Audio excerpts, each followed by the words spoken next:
Good to see everyone. Looks like we're right at 10 o'clock, so go ahead and start the meditation.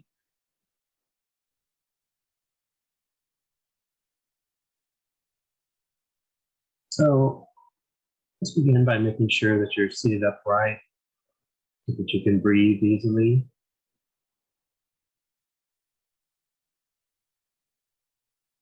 And then we're going to do a body scan. Place all of your attention at the top of your head.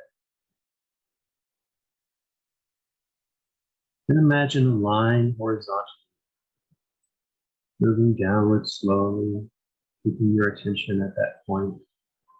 And as you move your attention downward over your forehead and the back of your head, notice whether your brow is furrowed, whether it's wide and relaxed. Just release and relax any unnecessary tension. The muscles in the temple that hold the jaw. Releasing and relaxing the muscles around the eyes and the cheeks that we squint with.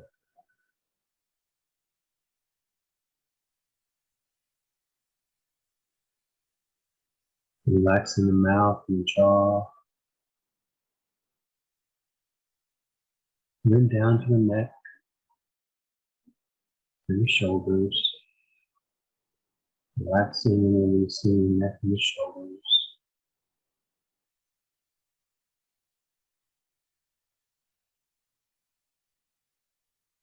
And then relaxing the upper arms, chest and back.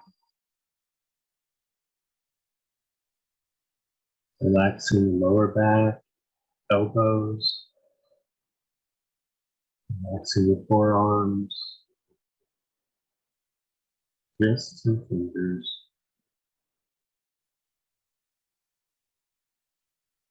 And then relax your abdomen, your hips. Relaxing the thighs, knees, calves. Relaxing your ankles and toes.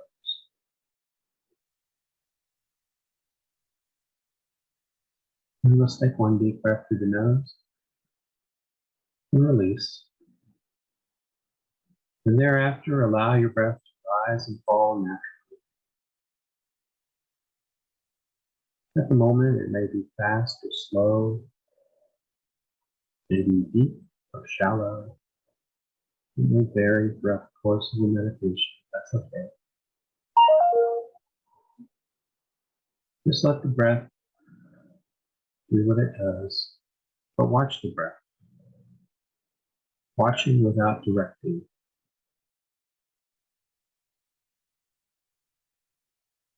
Specifically move your attention to the edge of the nostrils, to the air moving past, following it all the way in, all the way out.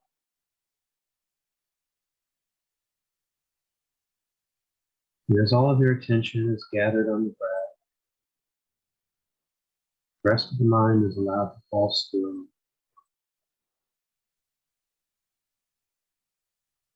Inevitably, distractions will arise, sounds in the room, feelings, concerns, memories. When this happens, try not to form judgments about the distraction or yourself, or meditation. Just simply be aware that you've drifted from the breath. Set the distraction aside and return your attention again to the breath. This will happen many times. It's a part of the meditation. And if it helps, you can count your breaths. With each exhalation, one, always staying with it, returning again to one after the count.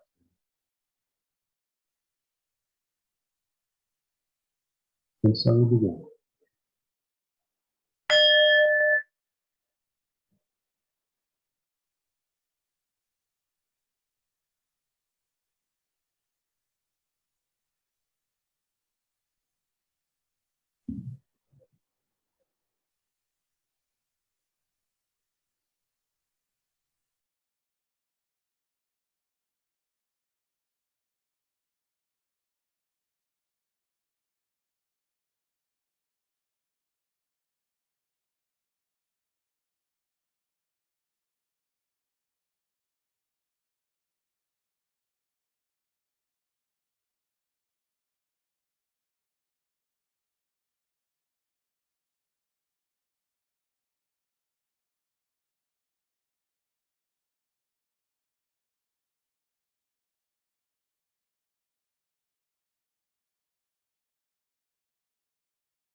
As you come out of meditation, try to allow your mind to stay in a relaxed and focused state. As we go into our program, and I wouldn't stand up too quickly before your balanced circulation returns.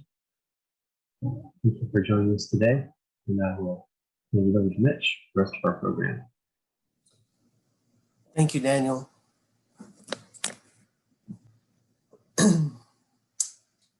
Well, good morning, everyone. Thank you for being here. First, let me just apologize for last week. We had some technical difficulties. Without boring you with too many details, there was an issue with sharing the account, and our link got inadvertently deleted at the last minute. But we're back this week, and I think we have it all sorted out. So welcome and thanks for being here. Today we have Venerable HungI joining us, and I will play a message from him in just a minute. But let's first pay homage to the Buddha, the Dharma, and the Sangha with 3 bows.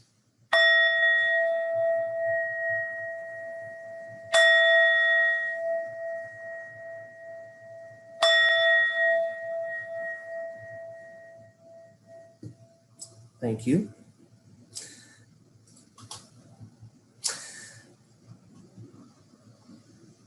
And now I'll share my screen, and we will listen to Venerable HungI's message. And Venerable HungI is with us today to take your questions and comments after the talk.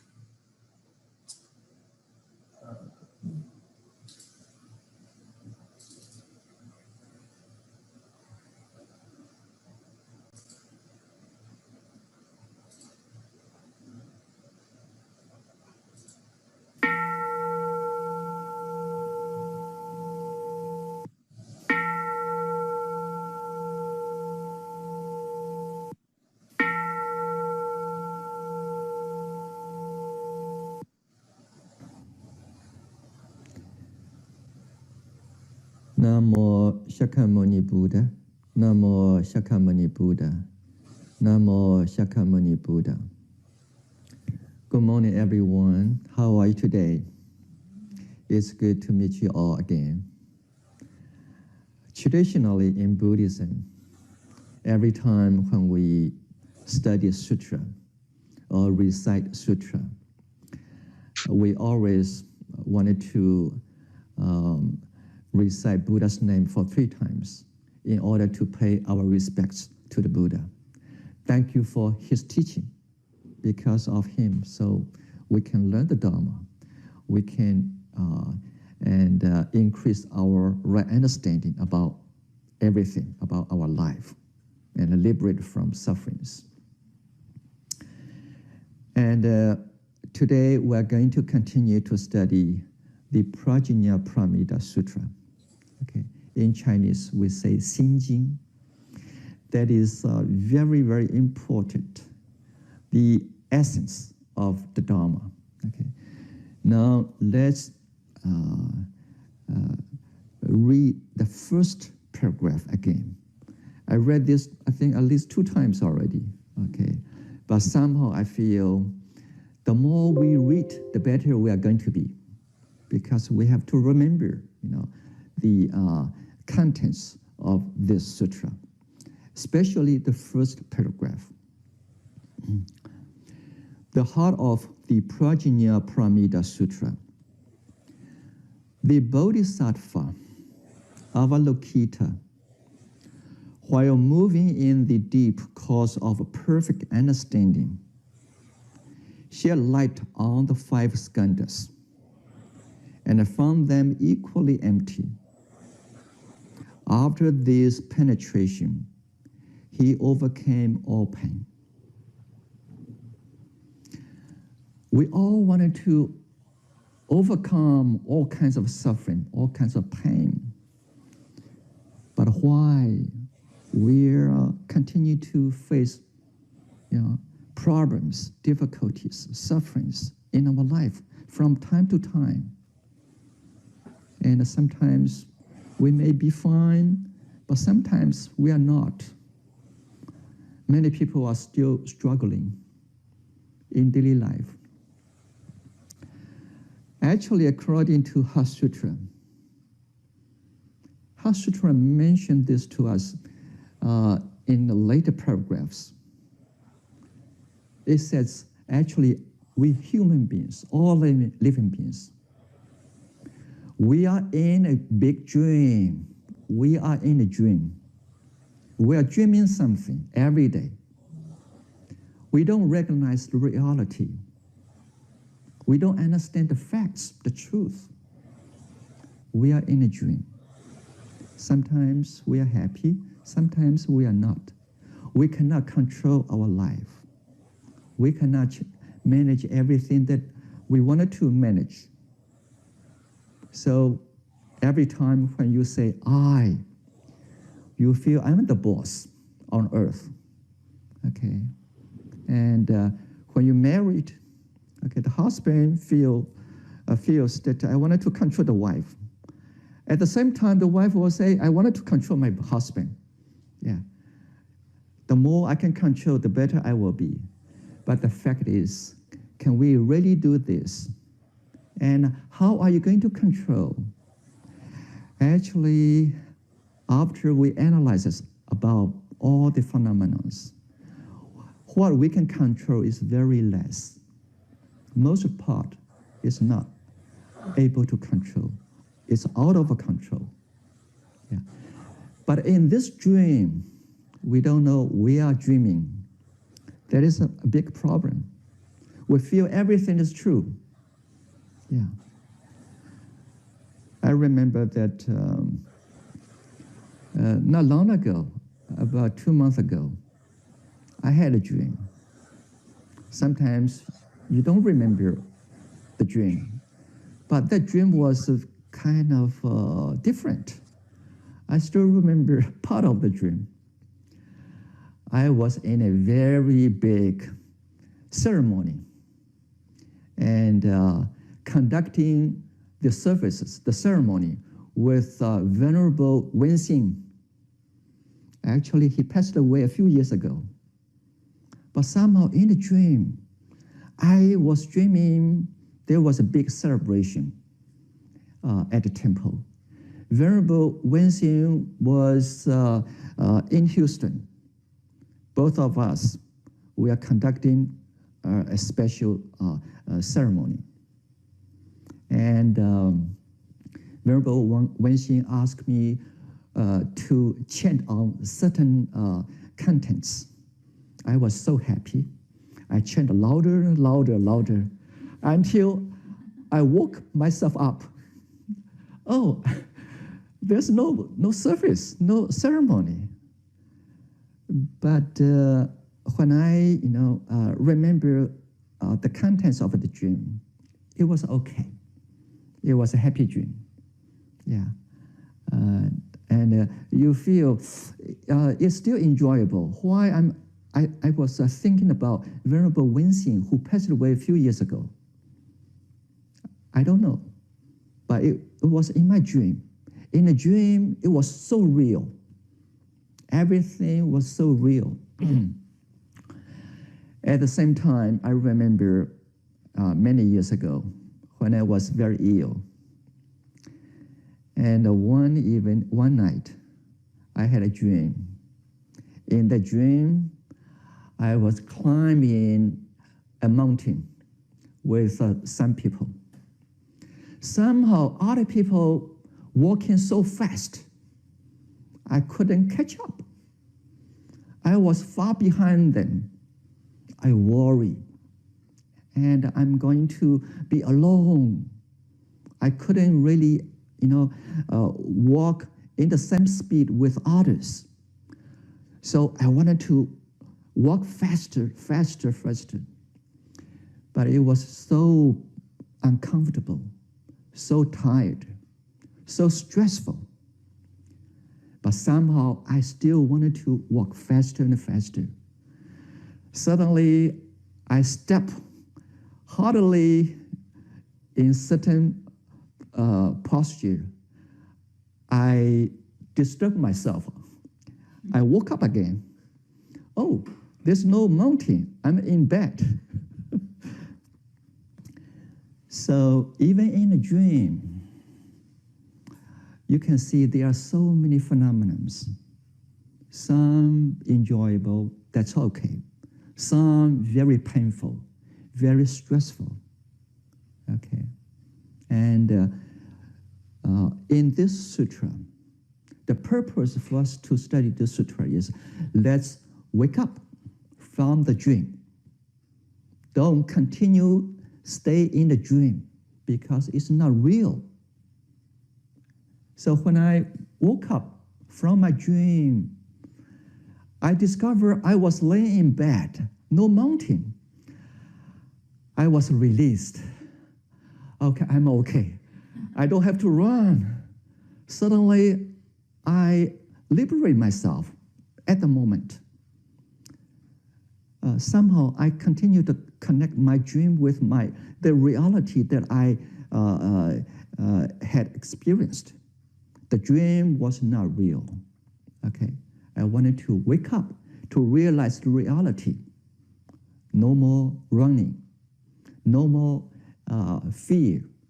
Okay, and so sometimes when we wanted to say that we wanted to find the truth, we wanted to wake up, how can we understand the differences, the dream and the truth?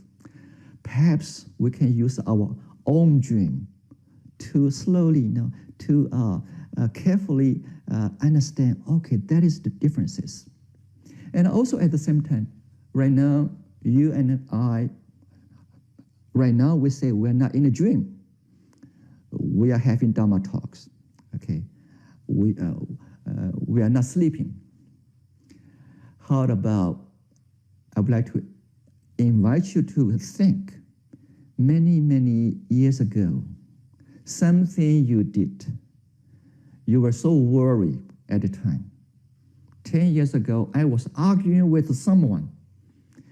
We wanted to fight. Even we wanted to, destroy others. And nowadays, when you have a very, very peaceful mind, when you grow up and getting more mature, do you really care about something happened when you are in a young age, like a child, fighting others with a toy, because of a toy, and also fighting with other teenagers because of a certain kind of words? Nowadays, I think we all know, oh, that's nonsense. It's not important. Yeah, not necessary to be angry. So nowadays, even we compare ourselves from many years ago, probably we can understand what is important, what is not important. But at the moment, 10 years ago, October 10th, on that day, you were in a dream, actually. At the moment, you did not know that it's not necessary for us to act in this way until after 10 years. Today, my mind is clear. Today, I don't have attachment. When you analyze those experiences, you are going to feel that you are advanced a little. Okay. And today, at the same time, I wanted to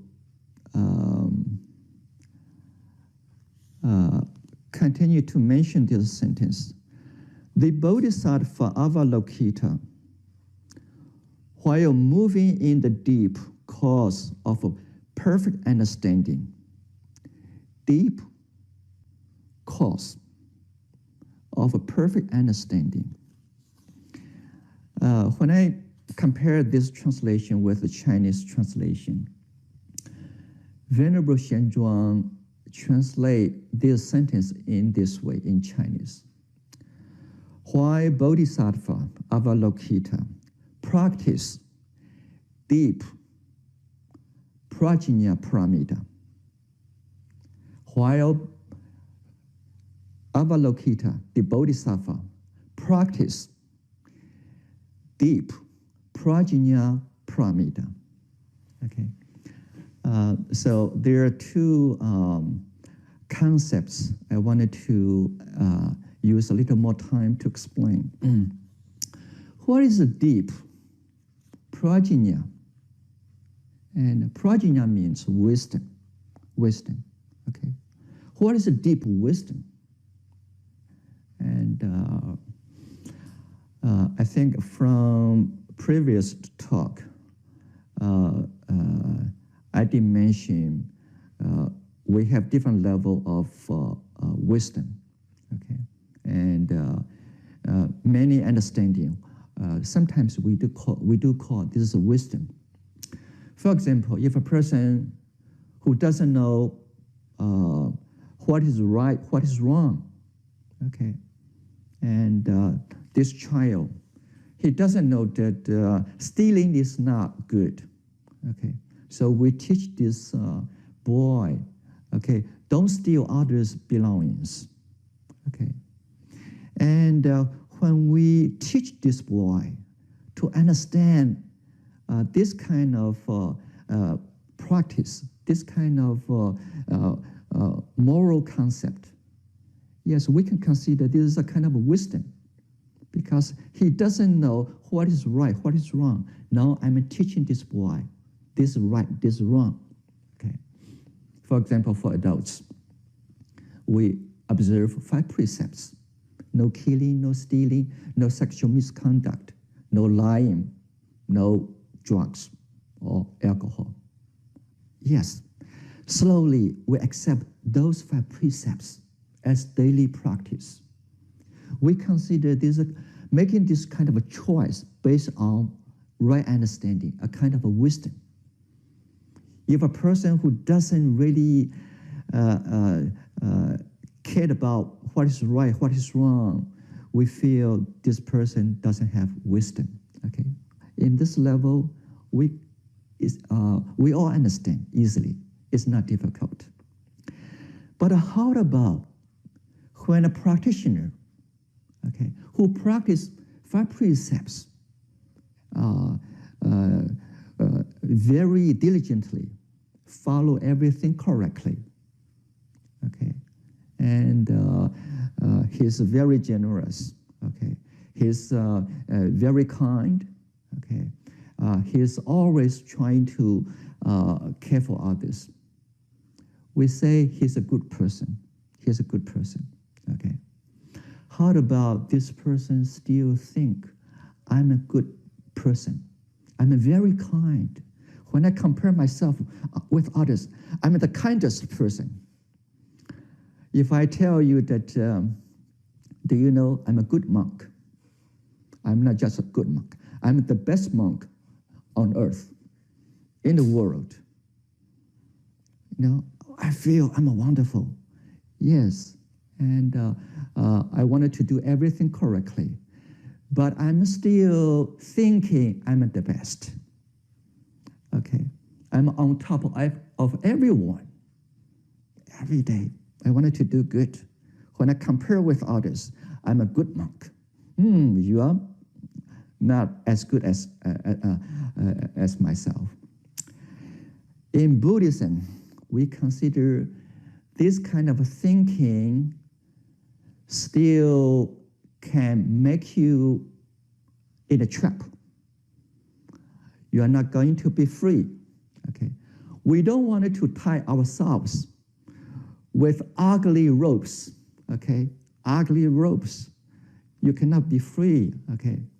How about you tie yourself with this beautiful scarf, but somehow you tie yourself, and you cannot be free at all.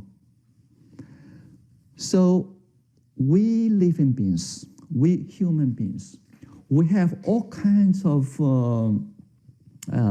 attachment, just like rope to tie us. Okay, we slowly free little by little, little by little, but somehow we still have the strongest rope on our neck, around our neck. I'm the best monk. Do you know that? I'm the best monk. So the self-attachment is the fundamental attachment, the roots of suffering, the roots of all kinds of bondages. And we have to break this, let us free.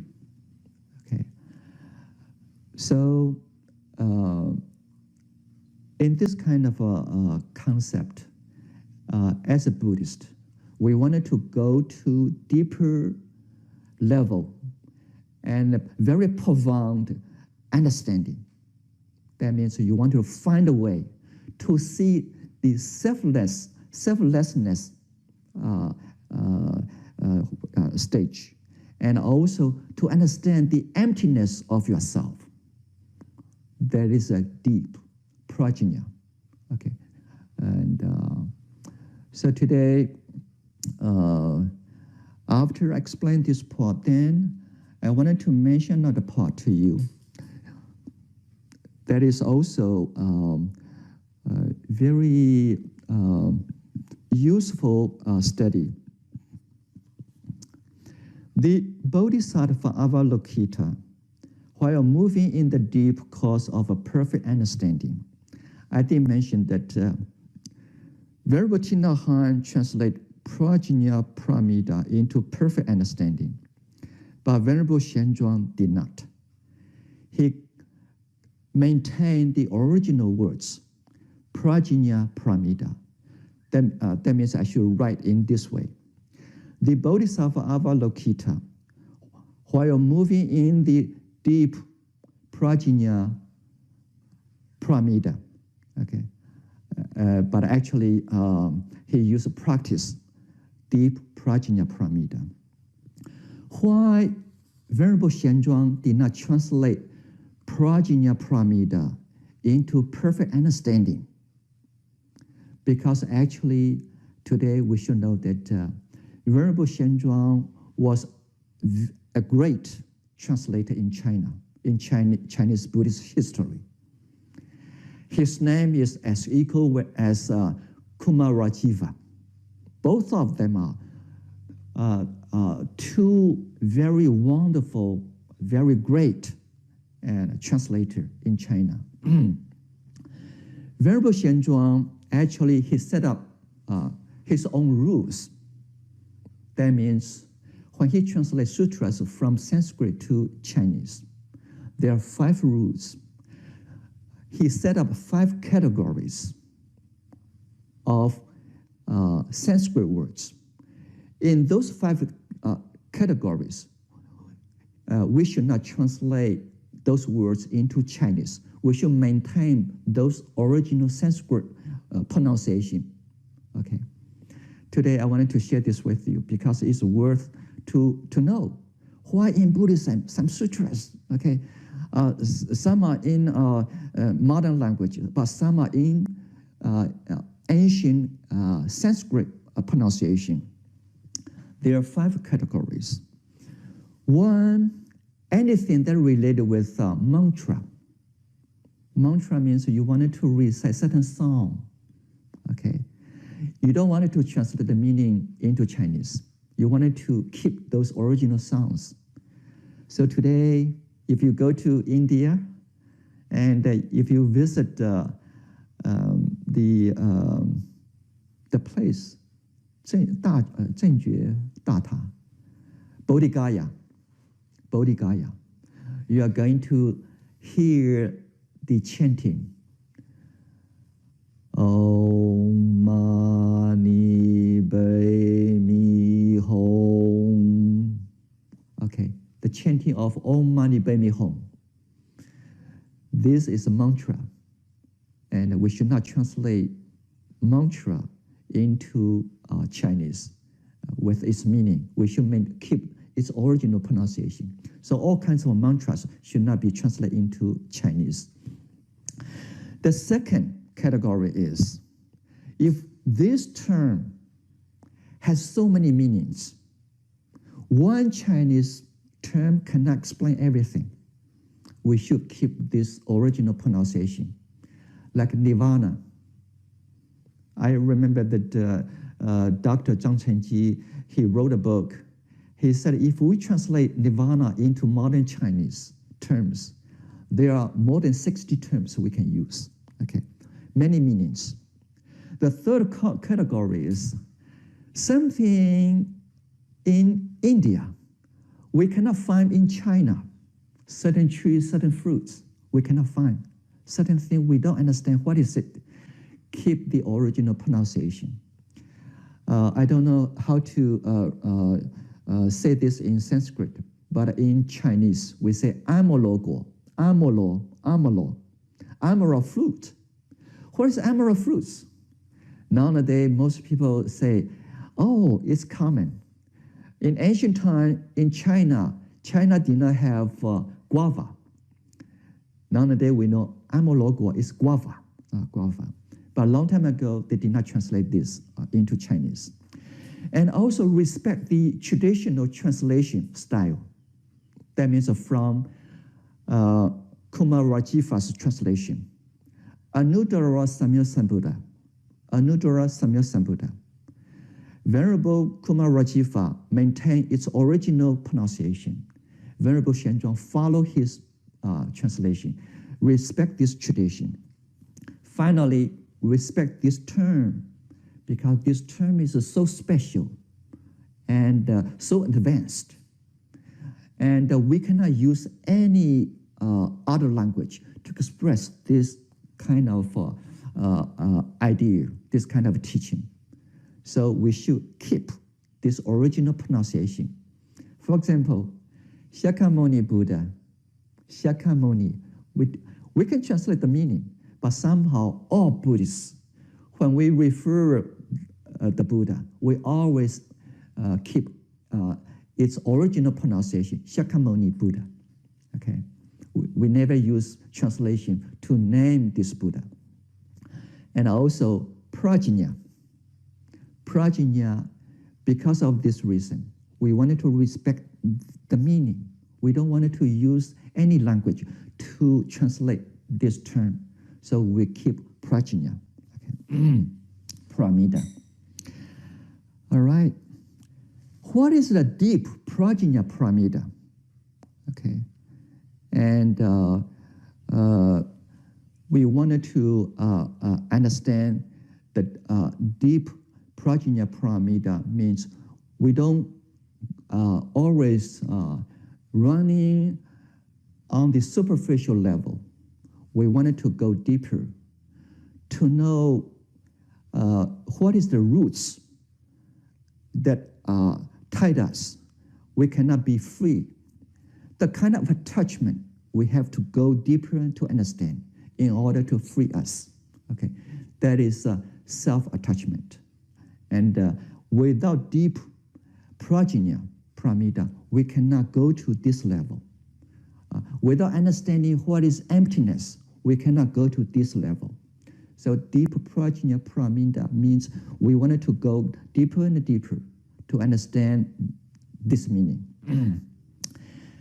Right now, I wanted to use some time to explain what is the meaning of emptiness. Okay, what is the meaning of emptiness? For human beings, when we say empty, we are thinking that nothing there. This cup is empty. There's no tea, no water, no milk. So we say this empty. In Buddhism, there's not the emptiness we wanted to study. This is very superficial. Okay, and after I pour some water into this cup. Now the cup is not empty. No, this is not the way we wanted to understand emptiness.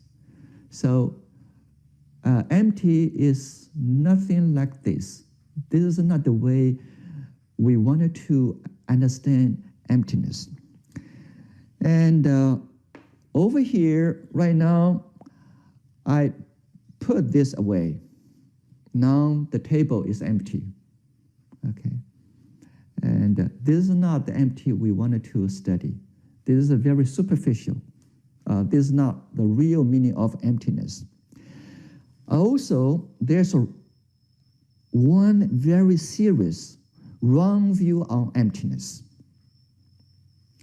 Now I'm alive. Okay, I'm changing. I'm going to get old. One day I'm going to depart from this world. After I passed away, nothing exists. That is a very serious wrong view on emptiness. You deny the future of life. Okay, you deny another birth in the future. That is a very serious wrong view on emptiness. Okay, in ancient time in India, some people they do believe in this way. Now we have life; it's not real, and after death, nothing exists. Buddha didn't agree on this kind of concept. Okay, and but how are we going to appropriately to understand the meaning of emptiness in order to describe ourselves? Okay, so that is a way that we have to study, we have to find out. And according to Buddha's teaching, you are what you are. You are in this way. And but somehow we don't actually understand the facts, the truth about ourselves. Okay, so when you study what is the I, what is the I, what is self, in Buddhist way we will say the phenomena of yourself actually is conditional, based on 5 conditions, 5 skandhas. Those conditions to form you. So you are interdependent. You are not independent. You are interdependent. Interdependent arising. That is the phenomena of you. You are conditional. Because this existence, this phenomenon, this you is interdependent, the nature of you is empty. Nothing there is unchangeable. Because as human beings, we are afraid of death. So we know this body is not permanent. Then we go forward thinking we have a soul that is unchangeable. In Buddhism, we don't agree with this. If this soul is unchangeable, I would say, if the soul is black, it's always black. If the soul is white, it's always white. If the soul is good, it's good. If this soul is not good, it's not good. You cannot change. Why we need to practice meditation? Why we need to purify ourselves? Why we still have to learn the Sutra? So that is a problem, okay, we are facing. We are in this way, but we don't understand we are in this way. Okay, and let me use more time. Okay, everything we see, when there's something you can see, you can touch, you feel this is a real existence. Okay, and it's not empty. This is real. But we all know this is conditional. If I tell this book one by one page, it's going to, changed. It's not looking like a book anymore. Okay, when we see one area is empty, this is an empty land. We feel there is unchangeable emptiness. No, actually, Bodhi Center was empty land, but somehow today, we build a center over here. So the reality is very different from what we think, from what we feel. Long time ago, a lady in Hong Kong told the second son to come to visit another son in College Station. And he said, you go and drive on Highway 6. When you see there's a tree, look like a chicken, you make a right turn. Then you are going to see your brother's house. So this brother came to the States and drove the car on highway and tried to find the tree, looked like chicken. And he didn't find the chicken. He didn't see the tree. So he always, went to downtown area. Then he said, I got lost. So he checked on the address. In those days, no GPS. And he asked, surrounding people. Oh, they say, this road, you have to make turn over there. Okay, now on this side. So he turned his car back. Then turned to another road. He discovered the tree was gone. Instead of the tree, there was a gas station. So everything is changing, but we don't recognize what we see is changing all the time. Because of this changing phenomenon, the nature of all existence, there's no self. There's no permanent inherited in it. Okay, that is the meaning of emptiness. Today, I wanted to superficially discuss this part for today because it's over 34 minutes already. And let me talk to you another time. Thank you so much.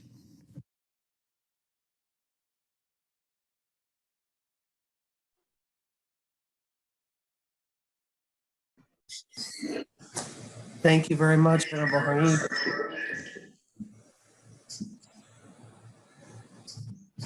So now we will open up for discussions or questions. We're fortunate to have Venerable HungI with us. So you may, just unmute your mic and ask any questions or make any comments you have.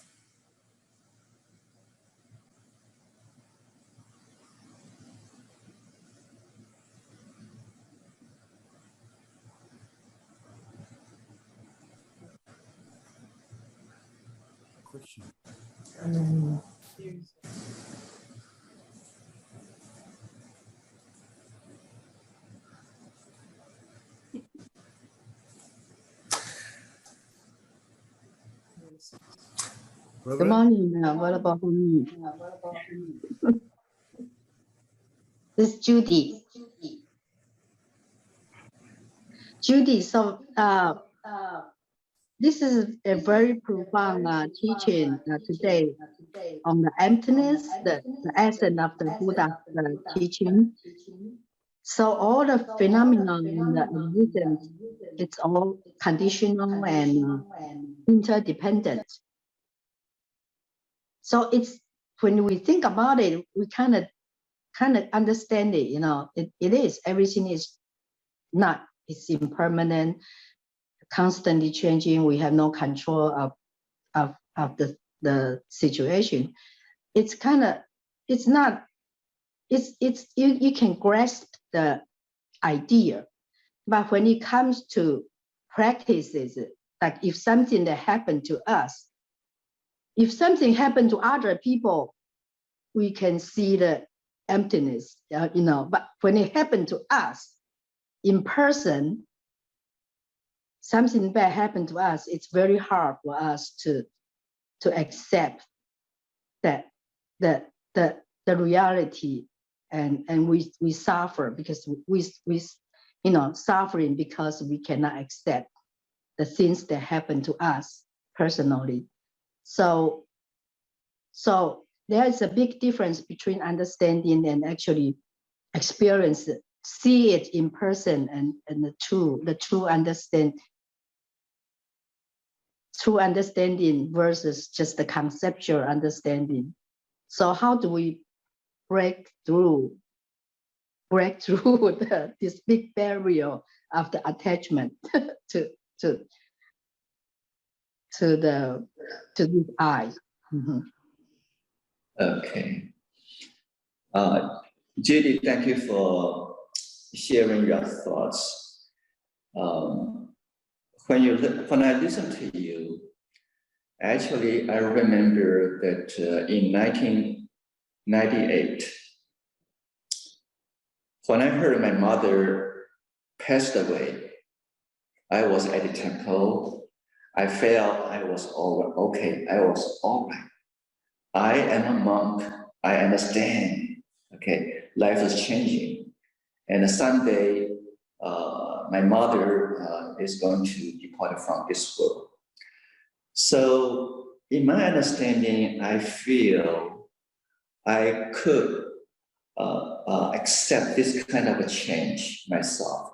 There was no difficulties in my mind at the time.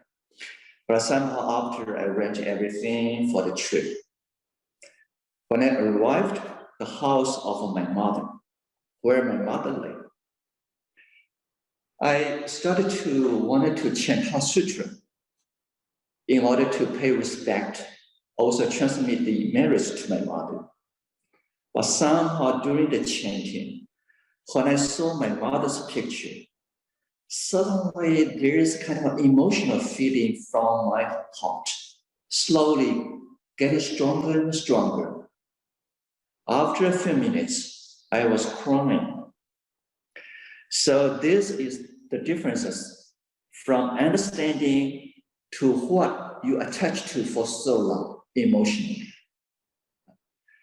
So what I did was, in this kind of a situation, you still wanted to maintain your clear thoughts, guide yourself, and also give yourself some time to release those negative feelings from you, or unnecessary feelings from you. So I told myself, I wanted to observe, I wanted to understand how I feel, but at the same time, I wanted to use the Dharma, guide my thoughts. So after about 2 months, I was okay. Yeah. So that's why we say practice, practice, practice. To remove certain things deep in our minds. And we don't know. Until something happened, we automatically react. Then we feel this kind of reaction is so strong. It's so tight with yourself. You cannot separate. This is what we should do to separate this. Okay. Nowadays, I always try to use my own example for others during a certain difficult situation. Yeah. So thank you for your question. I noticed Lizzie has a hand raised. Okay, David, yes. I cannot hear from you, David. We cannot hear from you. Can we okay? Yes. Oh, good. Can we okay? Yes. Well, Yes. Reverend HungI, first, thank you for giving us the Dharma talk again. We enjoyed it very much, your teaching. My question more than comment is trying to understand this independent arising and karma. Let me just see the question is that, according to Buddha, when he supposedly in his life, he gained enlightenment and he was able to see all his, I don't even know thousand, they use the word eons of how many life as animals in his past life. And I'm sure I'm not alone. I wish I could see that about my past life. So is it basically the correct understanding according to Buddhism is that our karma from the past, not just to be born here, our quality of life is dependent upon all those past karma. So in that reasoning that our present karma will help us for the next, if we are so lucky not to be, try not out to be out of samsara. So is karma kind of the interdependent that you're talking about?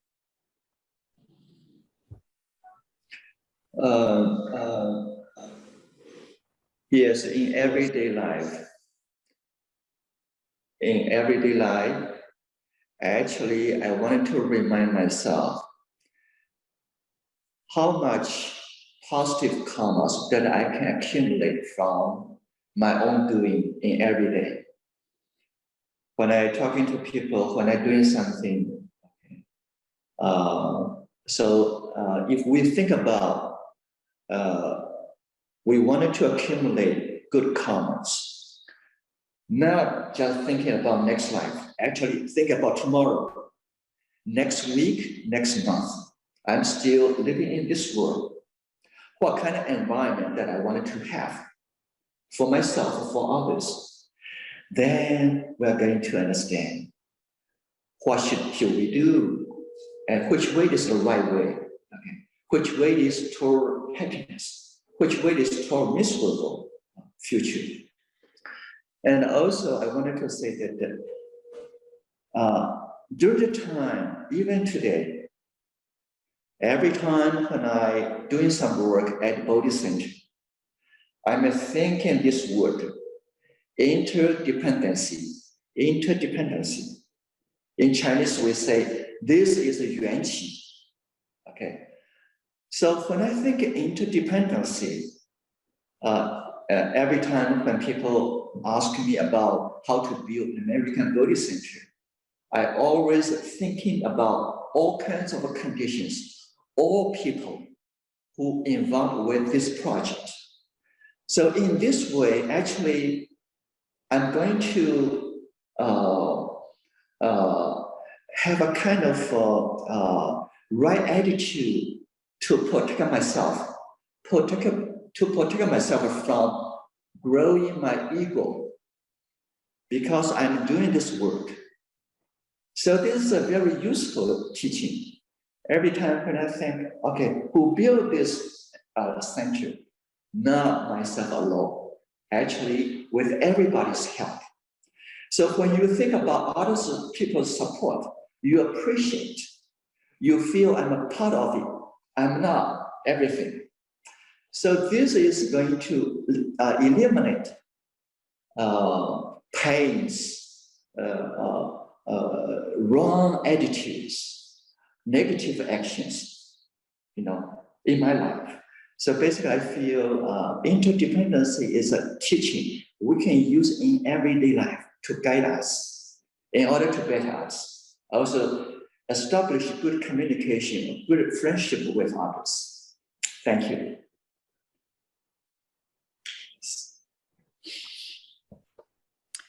Hi, Mitch, Venerable HungI. This is Barbara. Can I speak? Yeah? Yeah, go ahead, Barbara. Okay. Hi, Venerable HungI and everyone. I love that you bring your authentic self to your talks and always have, never forget your humor. And so I really appreciate this. Thank you. This is more a kind of a statement than a question. You made a comment, Venerable HungI, about using the original language, Prajnaparamita, and not Thich Nhat Hanh's translation. And so I was thinking to myself, I'm familiar with Thich Nhat Hanh's translation, and on Plum Village website, actually, I did not practice mindfulness. Actually, I pulled up the website to verify this while you were talking, so my apologies. So on the website, Thich Nhat Hanh explains why he chose to translate the Heart Sutra in a different way and uses really different terms. And so that reminded me on the many Bible translation that exists, St. James Bible, and so many contemporary Bible versions that use the quote original language and use other terms to make it accessible for people who might have an easier way of understanding it. So for me, I have to further ponder on this notion of do I need the original word that where I might not have an association with, but a contemporary word might work for me? And while I say this, I acknowledge that the word dukkha, for example, we know that it is not easy to translate, right? Is it suffering? Is it dissatisfaction? What can we use in contemporary terms? Is it potentially even a challenge? But none of these words really, as I understand it, really translate the word dukkha in the way it was meant, but it is an attempt to kind of get closest to what it means. So I have not made up my mind. I haven't found a solution for it. I just noticed when you said we should use in some ways, the original or the Pali Sanskrit versus an English translation. I also don't know, I believe Thich Nhat Hanh translated it from Vietnamese into English. So his translation from Vietnamese, where does the Vietnamese came from? Came it also from China or Sanskrit or Pali? I don't know all of these, but I thought it was interesting for me to further, investigate. In the SMG group, we read Manual of Insight, which uses a lot of Pali terms, and it's like, okay, so do I need to know all of these Pali terms? How about an English easier version? So thank you. A great way to further think about it. Thank you. Thank you, Barbara. In the future, I probably will continue to mention this Sanskrit word, sanyata. Actually, sanyata is the what do you call that, English word, emptiness. So instead of use emptiness, perhaps we get used to use sanyata. Sanyata simply means this nature is empty, not just simply say empty. This nature, this table's nature is empty. This house nature is empty. This tree's nature is empty. So sanyata means the nature is empty, not deny the conditional phenomena of the tree, the house, or yourself. Okay. So in the future, let's learn to use sanyata to explain the meaning of emptiness. Because in China today, we're facing one misunderstanding in the society. When people talk about Kongmen, empty door, empty gate, they refer to Buddhism. When they think about Kong, they say Buddhism is nothingness, nothing there. Actually, it's a misunderstanding. Thank you, Barbara.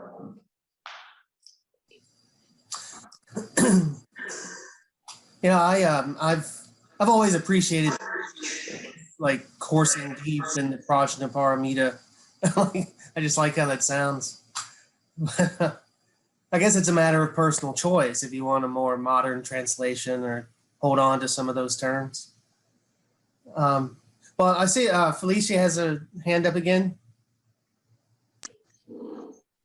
Go ahead. Who? Okay, please. Hello. Thank you so much. Okay, Felicia. Yes, thank you so much.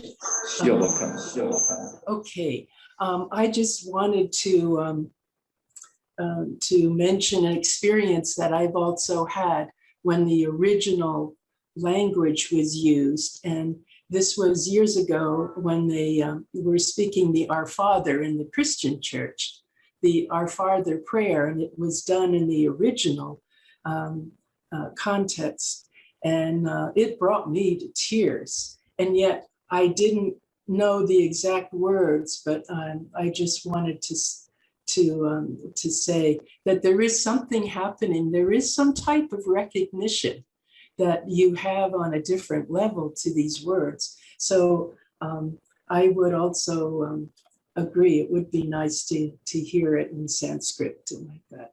Thank you. Thank you.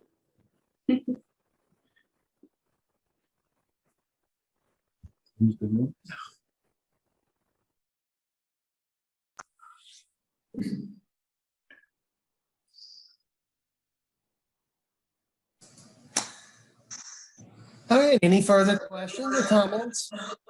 Okay.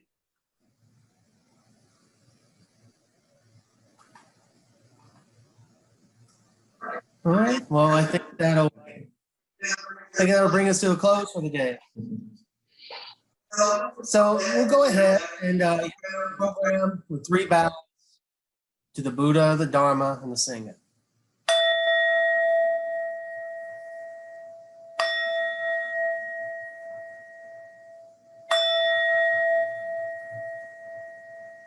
And 1 bow to Venerable HungI.